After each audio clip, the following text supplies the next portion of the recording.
Shalom, selamat malam untuk kita semuanya. Shalom, selamat malam. Puji Tuhan, kita bisa bertemu lagi pada malam permintaan doa kita pada malam hari ini. Kita akan mendengarkan firman. Saya share screen sebentar.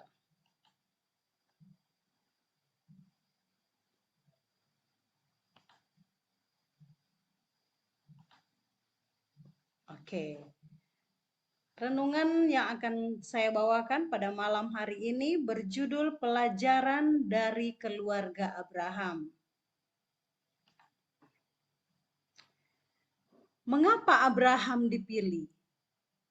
Di dalam King James Version, "For I know him." Tuhan berkata bahwa karena aku mengenalnya. Kalau kita lihat di bahasa Indonesia itu Tuhan memilih Abraham. Jadi kenapa Tuhan memilih Abraham? Karena Tuhan mengenalnya. Allah mengenal dengan sangat baik siapa itu Abraham. Apa tugas yang Allah berikan kepada Abraham? Firman Tuhan di dalam Kejadian 18 ayat 19, sebab aku telah memilih dia, supaya diperintahkannya kepada anak-anaknya dan kepada keturunannya, supaya tetap hidup menurut jalan yang ditunjukkan Tuhan, dengan melakukan kebenaran dan keadilan, dan supaya Tuhan memenuhi kepada Abraham apa yang dijanjikannya kepadanya. Saudara yang dikasihi Tuhan, apa yang dilakukan oleh Abraham? Dia hidup dengan setia kepada Tuhan. Sehingga dengan kehidupannya, Abraham menjadi juru kabar Allah di tengah bangsa-bangsa yang belum mengenal kebenaran Tuhan. Dan yang kedua, Abraham menerima berkat dari Tuhan atas kesetiaannya kepada Tuhan. Dan dia bisa menjadi saluran berkat bagi bangsa-bangsa lain. Apakah Abraham berhasil dalam menunaikan tugas yang telah diberikan Tuhan kepadanya? Ya, Abraham berhasil. Hal itu dibuktikan melalui yang pertama adalah kerelaan Ishak anaknya untuk dijadikan korban persembahan. Ini anaknya ini atau Ishak ini sangat luar biasa ya. Nanti kita lihat. Yang kedua, kesetiaan pelayanannya untuk melaksanakan perintah dari Abraham. Ishak adalah anak yang sangat menurut. Kerelaan Ishak untuk dijadikan korban persembahan. Di tempat yang telah ditetapkan mereka mendirikan sebuah mezbah, kita tahu ceritanya ya, dan meletakkan kayu di atasnya. Seperti ini mungkin gambarannya ya. Kemudian dengan suara yang gemetar, Abraham memaparkan kepada anaknya tentang pekabaran ilahi itu.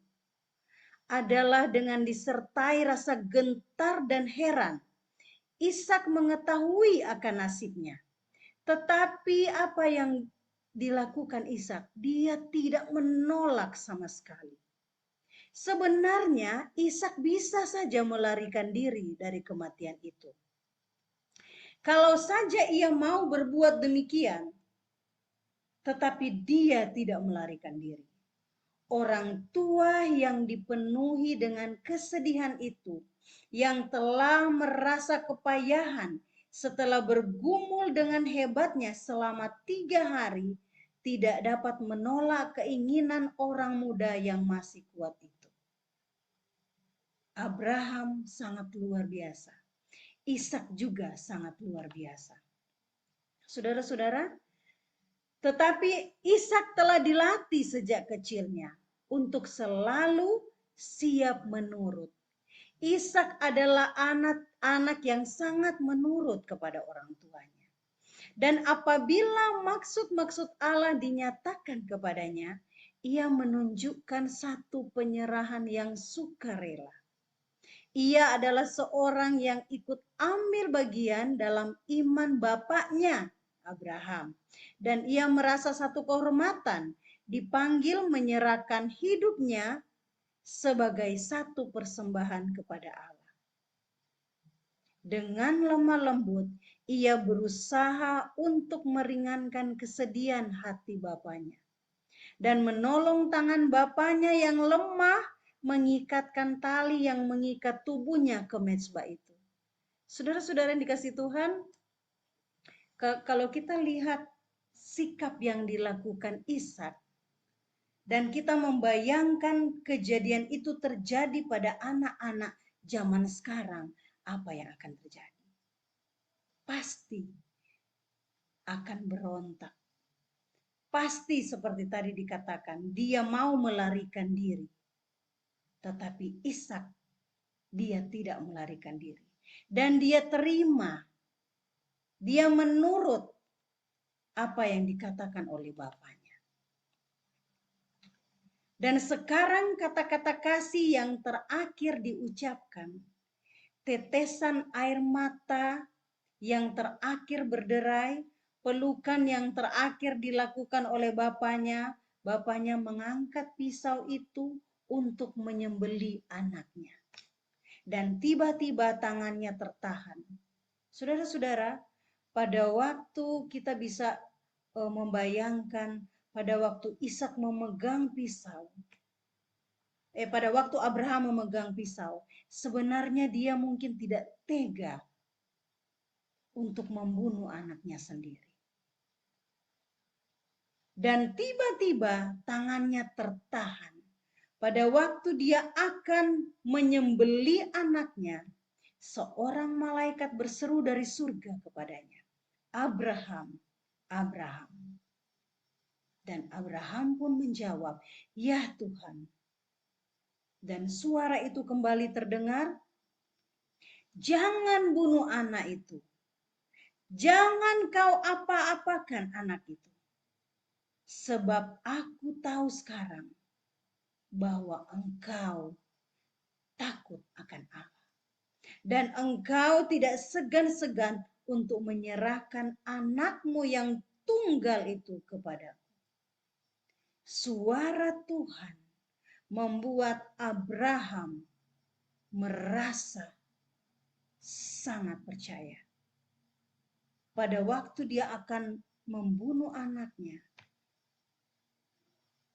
dan malaikat menahan akan tangannya. Yang kedua, kesetiaan pelayannya untuk menunaikan tugas mencarikan istri untuk anaknya Ishak. Ishak adalah anak yang menurut kepada bapaknya. Sampai bahkan dia tidak berdiri pada waktu akan disembelih.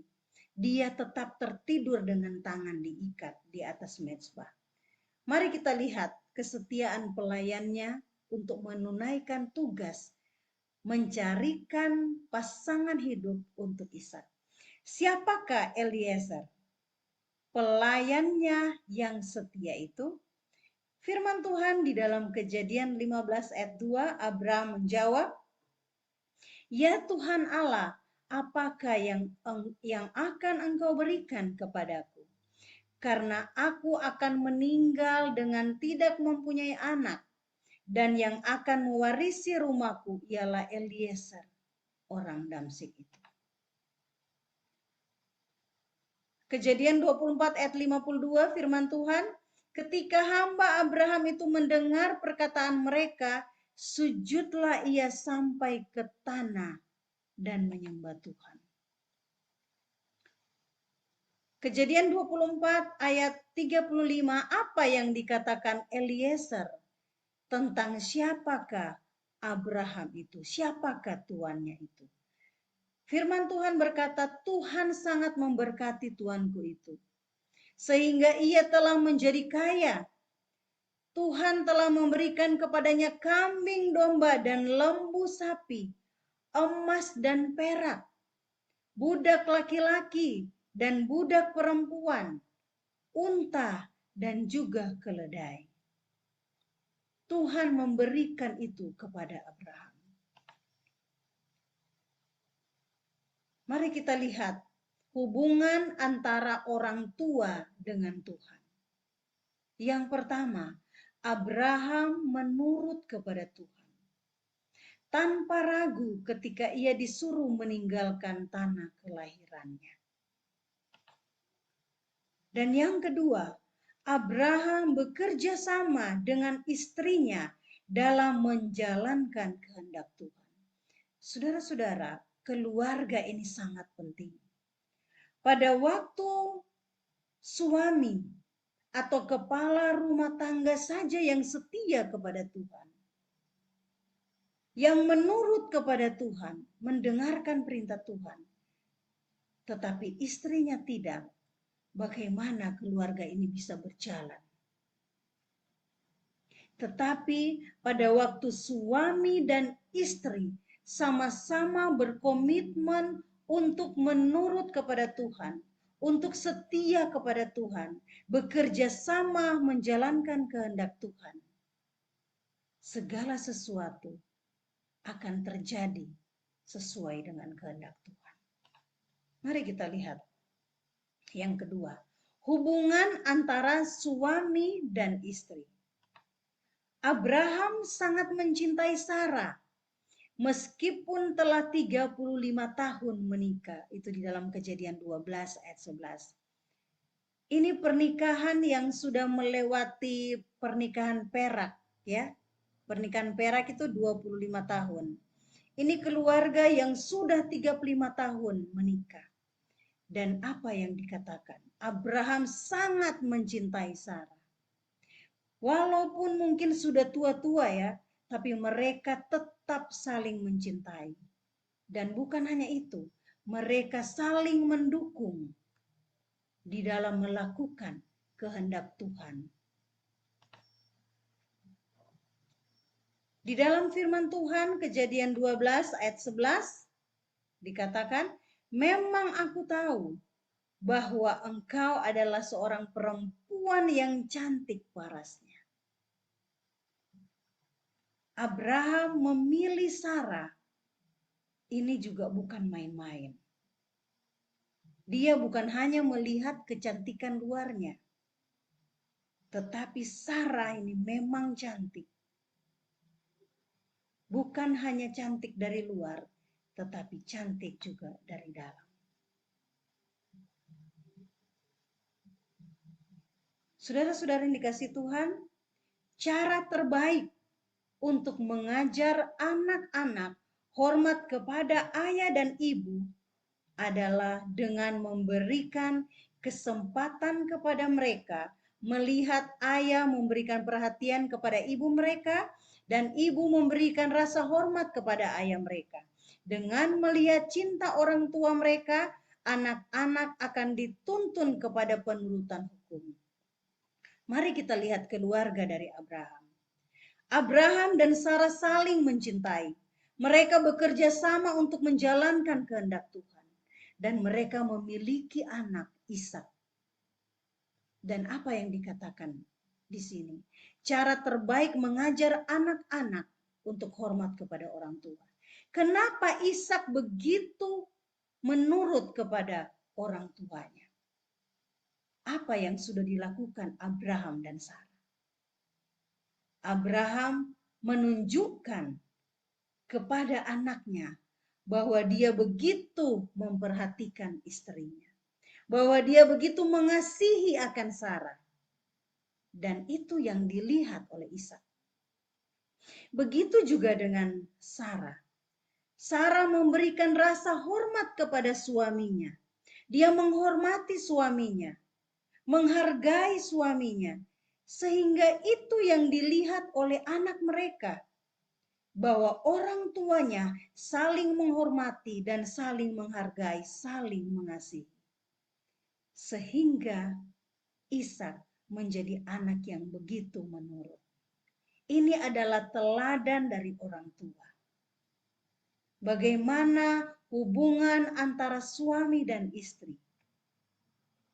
hal yang sangat penting yang kita bisa praktekkan dan bisa menjadi teladan bagi anak-anak kita. Yang ketiga, hubungan antara orang tua dengan anak.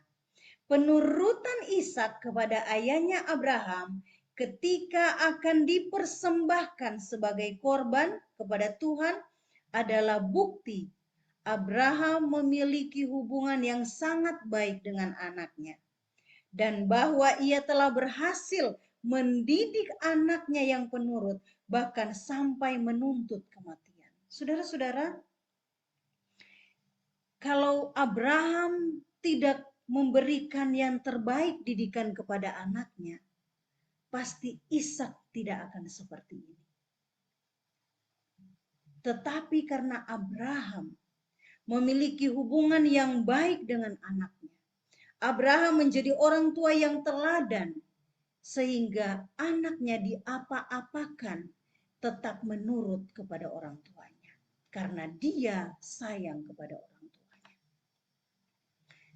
Yang keempat, hubungan dengan pelayan. Firman Tuhan di dalam Kejadian 24 ayat 32, masuklah orang itu ke dalam rumah, ditanggalkanlah pelana unta-unta, diberikan jerami dan makanan kepada unta-unta itu.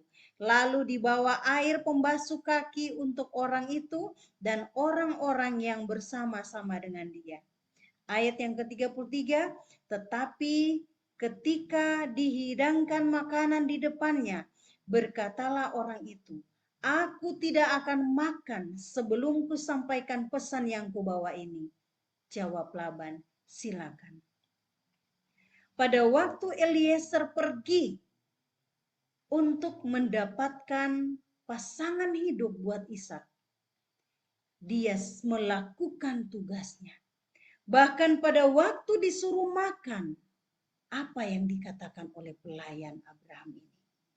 Aku tidak akan makan sebelum kusampaikan pesan yang dia bawa, bahwa dia akan mencarikan pasangan hidup untuk anak dari tuannya.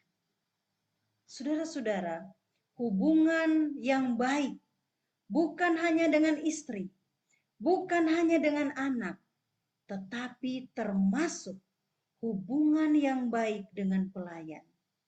Sehingga apa yang terjadi dengan pelayannya? Dia begitu percaya kepada tuannya. Dia begitu mendengarkan apa yang dikatakan oleh tuannya. Dan itu yang dia bawa untuk disampaikan. Itulah hubungan yang baik antara tuan dan pelayannya. Saudara yang dikasih Tuhan, kesimpulan kita pada malam hari ini, sebuah keluarga yang teratur dan disiplin akan lebih banyak memberitahukan tentang Kristus daripada semua khotbah yang dapat dikhotbahkan. Saudara-saudara, keluarga akan memberikan bukti nyata bahwa orang tua telah berhasil mengikut perintah Tuhan dan bahwa anak-anak mereka akan melayani di gereja. Pada waktu keluarga, orang tua memberikan yang terbaik untuk Tuhan, melayani Tuhan, mendengar apa yang Tuhan perintahkan, dan juga percaya dan melakukan. Itulah yang anak-anak lihat, sehingga anak-anak akan melakukan hal yang sama yang dilakukan oleh orang tuanya. Saudara yang dikasih Tuhan, panggilan buat kita pada malam hari ini. Firman Tuhan yang sederhana, bagaimana kita belajar tentang keluarga dari Abraham. Apa yang kita bisa dapatkan? Hidup dengan setia kepada Tuhan. Itu yang dilakukan oleh keluarga Abraham. Sehingga mereka, bukan hanya Abraham, istrinya dan juga anaknya, mereka menjadi juru kabar Allah di tengah bangsa-bangsa yang belum mengenal kebenaran Tuhan. Yang kedua, panggilan buat kita menerima berkat dari Tuhan atas kesetiaan dari Abraham dan dia bisa menjadi saluran berkat bagi bangsa-bangsa. Saudara yang dikasih Tuhan, mari kita menurut kepada Tuhan, melakukan apa yang Tuhan ingin kita lakukan. Hal sederhana yang bisa kita buat di dalam keluarga kita, dan kita bisa menjadi teladan buat anak kita, dan juga buat keluarga kita, bahkan buat saudara-saudara, orang-orang yang berada di sekitar kita. Kiranya firman Tuhan yang sederhana pada malam hari ini bisa membawa kita hidup tetap setia kepada Tuhan dan menjadi satu keluarga yang setia melayani Tuhan. Semoga Tuhan memberkati kita. Amin. Saya bawa Amin. dalam nama Tuhan.